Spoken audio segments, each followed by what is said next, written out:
Mesdames, Messieurs, bonjour à toutes et à tous. Bienvenue au journal. 14 communes rurales des Balais et du Kouloupé-Lego bénéficient depuis 2014 d'un projet d'assainissement Sanibakou qui s'achève bientôt.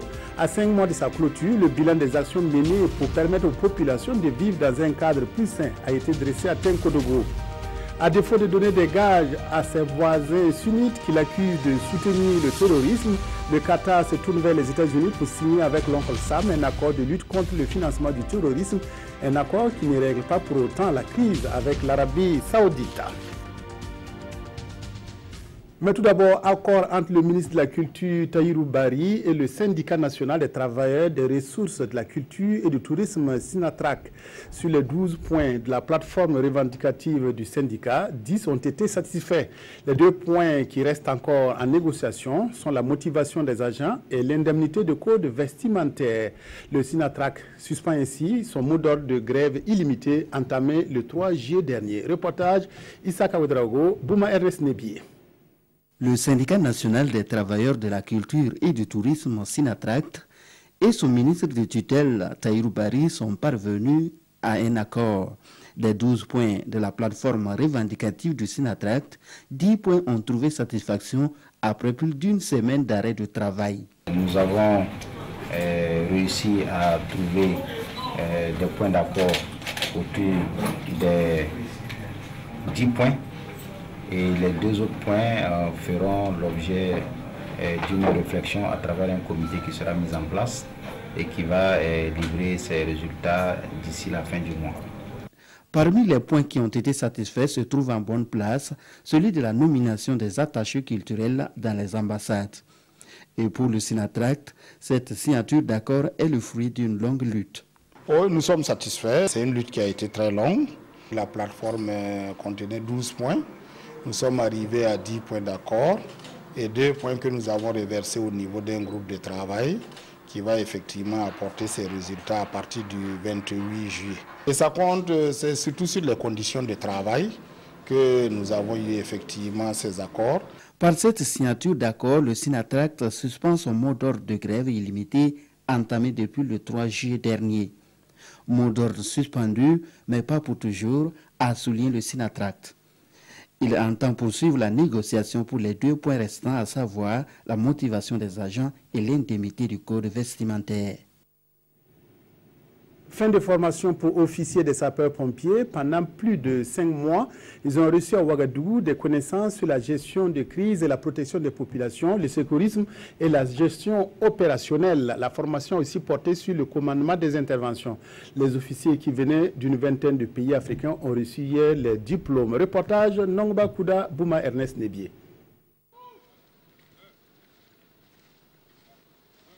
Après 5 mois de formation à l'Institut supérieur de protection civile, ils reçoivent ici leur diplôme. Eux, ce sont les officiers sapeurs-pompiers venus de plusieurs pays d'Afrique. Une formation au cours de laquelle ils ont eu des rudiments nécessaires dans le domaine du secourisme, la gestion de crise, la prévention incendie, la sécurité incendie. La formation qu'ils viennent de recevoir est une formation de très grande qualité. Va certainement renforcer leurs capacités opérationnelles et leur permettre d'être utiles à leurs différents pays. Donc nous les encourageons beaucoup parce que la qualité des ressources humaines est quelque chose de très important pour notre gouvernement parce que vous savez que le capital humain est la première ressource recherchée par toute entreprise. Pour ces 20 officiers sapeurs-pompiers formés, ces connaissances acquises leur permettront de mener à bien leur travail de secouriste dans leurs pays respectifs. Et au sortir de cette formation, nous avons vraiment beaucoup appris ici et nous en sortons nantis de performances et de qualités qui vont nous permettre d'exercer le noble métier de sapeur-pompier. L'Institut supérieur d'études de protection civile a ouvert ses portes en 2012 à Ouagadougou. Il est aujourd'hui à sa 5e promotion. Sa mission principale est de participer à l'amélioration des capacités des services de protection civile dans les pays africains. Autre formation pour mieux protéger les populations vulnérables, celle initiée par l'Organisation mondiale des migrations, OIM, qui porte sur la protection des migrants en Afrique de l'Ouest et du Centre. La rencontre vise à renforcer les capacités des institutions étatiques locales et privées dans la lutte contre les phénomènes négatifs des migrations. D'un coût de 3 milliards 750 millions de francs CFA, ce projet est financé par les États-Unis d'Amérique. Panwadrogo Janzongo, Kadisanogo. Renforcer les capacités des acteurs gouvernementaux et ceux de la société civile intervenant dans le domaine de la protection des migrants vulnérables au Burkina Faso, c'est l'un des objectifs visés par cette formation initiée par l'Organisation internationale pour les migrations OIM. Au cours de cet atelier, il sera question d'échanger sur le sujet de la migration vulnérable et ce qui est fait pour la protection des migrants. Un migrant vulnérable, c'est quelqu'un qui se trouve dans une situation où il se voit en face de dangers et des menaces dont peut-être il ne peut pas se sortir lui-même. Que nous travaillons en forte et étroite collaboration, surtout avec nos partenaires étatiques, d'attirer leur attention sur le phénomène et de travailler avec eux pour renforcer leurs capacités dans la matière. D'un coût estimé à environ 750 000 $, soit 3 milliards 750 millions de francs CFA, ce projet est financé par le secrétariat d'État des États-Unis à travers son bureau en charge de la population des réfugiés et de la migration. C'est à travers du département d'État que nous avons remis 750 000 $ pour aider justement le Burkina Faso à protéger mieux ses frontières et aider au flux migratoire, que ce soit en tant que pays de transit, mais pour les migrants eux-mêmes. Au ministère de la Femme, de la Solidarité nationale et de la Famille, des actions sont également envisagées. Notre intervention, avec l'appui bien sûr des partenaires, dont notamment l'OIM, n'est-ce pas, d'apporter un minimum, n'est-ce pas, notamment en termes, n'est-ce pas, d'encadrement de santé et surtout, n'est-ce pas, de bien-être. Cet atelier de formation qui va durer 4 jours est assuré par des formateurs des organisations partenaires telles que le Haut Commissariat des Nations Unies pour les réfugiés HCR et l'ONG Save the Children. Le projet assainissement durable dans 14 communes rurales des provinces des Balé et du Kouloupé-Logo est exécuté. Cela fait maintenant plus de 3 ans. À 5 mois de la fin du projet Sani Bakou, un bilan a été dressé à Tenkodogo, dans le Boulougou, lors de la 3e session du comité technique de suivi. La rencontre a examiné les performances en vue de capitaliser les acquis du projet d'assainissement durable. Le reportage à Tenkodogo, Roger Bebamba, Dramandadian. Mettre fin à la défécation à l'air libre et assainir le cadre de vie des populations du Kouloupé-Logo et des Balé. Depuis avril 2014, l'ONG WaterAid et ses partenaires volent au secours des ménages de 14 communes de ces 2 provinces avec des latrines familiales à travers le projet Sani Bakou. Près de 2 milliards de francs CFA investis avec le soutien financier de l'Union européenne pour le renforcement des capacités des acteurs à la base, la réalisation et la réhabilitation d'environ 17 000 latrines. De la mobilisation sociale, il y en a eu, et le comité technique de suivi s'en félicite. Et sur les 17 000 latrines, il y en a presque 1 millier qui ont été réalisés sur fonds propres des familles, sans attendre même une contribution quelconque du projet. C'est extraordinaire. Le projet arrive à terme fin novembre prochain, et cette rencontre met sur la table la question de la pérennisation des ouvrages et les bonnes pratiques en matière d'assainissement. Il y en a toujours qui continuent de déféquer à l'air libre, mais je crois qu'avec la sensibilisation, et c'est là que j'invite les maires à continuer en tout cas la sensibilisation pour amener en tout cas les gens à utiliser les latrines que beaucoup de gens ont contribué à réaliser. Pour un changement de comportement, les initiateurs du projet Sani Bakou rassurent de leur disponibilité à toujours accompagner les communes pour la promotion de l'hygiène et de l'assainissement. Les masques font partie du patrimoine culturel burkinabé. Des périodes précises sont consacrées à leur sortie publique dans certaines contrées. Mais ces exhibitions sont souvent liées à des violences, comme cela s'est passé récemment dans le Moun. À Bobo Dioulasso aussi, la sortie des masques ne se passe pas tous les jours dans le calme. Pourquoi cette situation et quelle solution à ces violences? Salaka Sanou, enseignant à l'université de Ouagadougou, a son avis sur la question. Hassan Gourabou, Moussa Sanon, à Bobo Dioulasso. La violence des masques, le phénomène est de plus en plus une réalité dans nos villes. C'est le cas notamment à Bobo-Dioulasso où certains habitants crient l'air à ras-le-bol. Le problème, c'est effectivement comment adapter la présence des masques dans la ville, au contexte de la ville.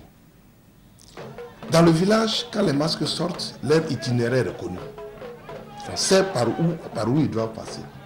Mais dans les villes, cet itinéraire, même s'il existe, mais il n'est plus le même. Parce que le fait que les villages boubous aient été intégrés, absorbés par la ville, ça crée un désordre. Des organisations du village sur divers plans, à commencer par celui dit spatial. On a des parcelles qui ne sont pas occupées par des autochtones toutes. Bien. Ça désorganise sur le plan social.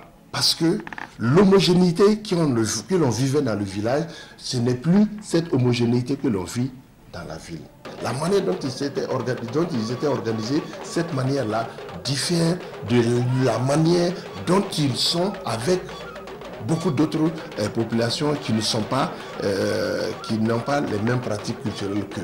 Quelle solution pour mettre fin aujourd'hui à la violence des masses en ville? Sur cette question, la plupart des gens se veulent réserver. Moi, je ne prétends pas avoir la solution.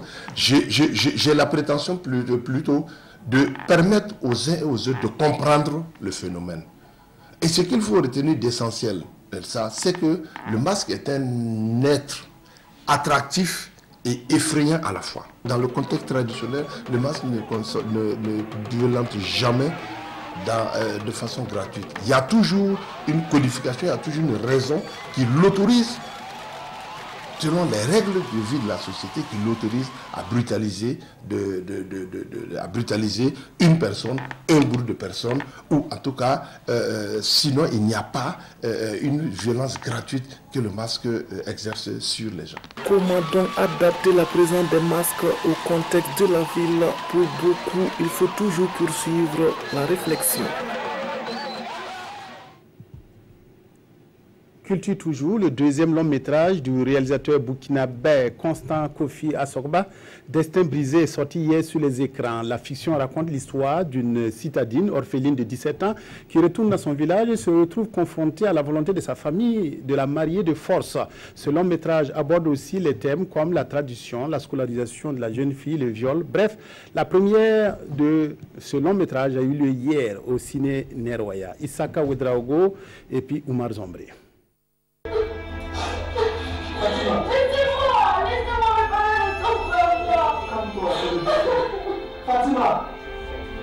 Le film retrace l'histoire de Fatima Kaboré, une jeune fille de 17 ans qui rêve d'être médecin. Un rêve qui bascule lorsque Fatima, la jeune fille alors en classe de terminale, perd ses deux parents dans un accident de la circulation. C'est le début de son calvaire.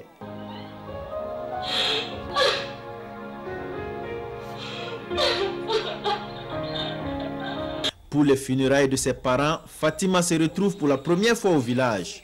Là, après les obsèques, la grande famille décide de la donner en mariage à un ancien du village. Voulant échapper à ce mariage forcé, la jeune fille décide alors de s'enfuir. Aidée par un inconnu censé la ramener en ville, ce dernier va la séquestrer et abuser sexuellement d'elle. Ces pratiques continuent toujours dans les villages. Il y a des gens qui se marient à l'âge de 15 ans. On voit donc c'est un peu ces faits que j'aimerais dénoncer. Une réalité sociale bien appréciée par les cinéphiles qui ont fait le déplacement au ciné Neroya. Ce qui m'a vraiment touchée dans ce film, parce qu'à un moment donné j'ai même sursauté, c'est lorsque la fille a pris le couteau et elle a enfoncé dans le ventre du monsieur, parce qu'elle, bien sûr, elle se défendait. Et franchement, j'apprécie beaucoup. Étudiante en médecine, Fatima, l'actrice principale, Ingrid Sanon de son vrai nom, ne compte pas s'arrêter en si bon chemin. C'est de continuer de jouer dans beaucoup de films, de me perfectionner, de devenir meilleure et d'avoir l'opportunité de jouer dans beaucoup de films. Destin brisé, c'est le nom de ce deuxième long métrage de Constant Kofi Asokba. Une réalisation estimée à plus de 30 millions de francs CFA grâce à des financements de partenaires privés. Mis au banc de ses voisins sunnites, le Qatar se tourne vers les États-Unis pour donner des gages à Washington. Lors du séjour à Doha du secrétaire d'État américain Rex Tillerson dans le cadre d'une tournée dans le Golfe, Qataris et Américains ont signé un accord sur la lutte contre le financement du terrorisme. Un pas vers la résolution de la crise entre le Qatar et ses voisins qui accusent le petit pays de soutenir le terrorisme et qui est victime d'un blocus actuellement. Le Qatar se rapproche des États-Unis après sa mise au ban par ses voisins sunnites. L'Arabie Saoudite, les Émirats Arabes Unis, l'Égypte et Bahreïn l'accusent d'apporter son soutien à des groupes extrémistes et d'entretenir des liens trop étroits avec l'Iran.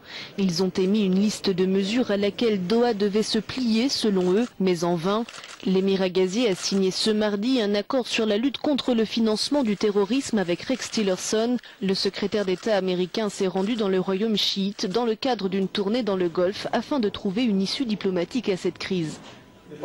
C'est à la lumière des accusations formulées contre le Qatar par les 4 pays qui le mettent à l'index que le Qatar devient le premier pays à signer un programme avec les États-Unis pour lutter contre le financement du terrorisme et nous exhortons les pays qui nous imposent un blocus à prendre part à cette initiative.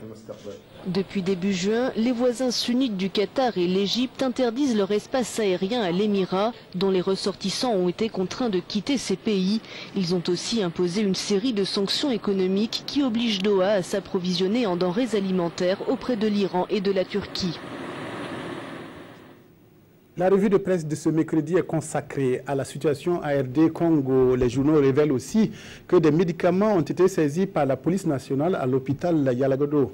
Revue de presse signée Tobom Evelyne Dabiré. L'hôpital Yalgado en lutte contre l'insécurité.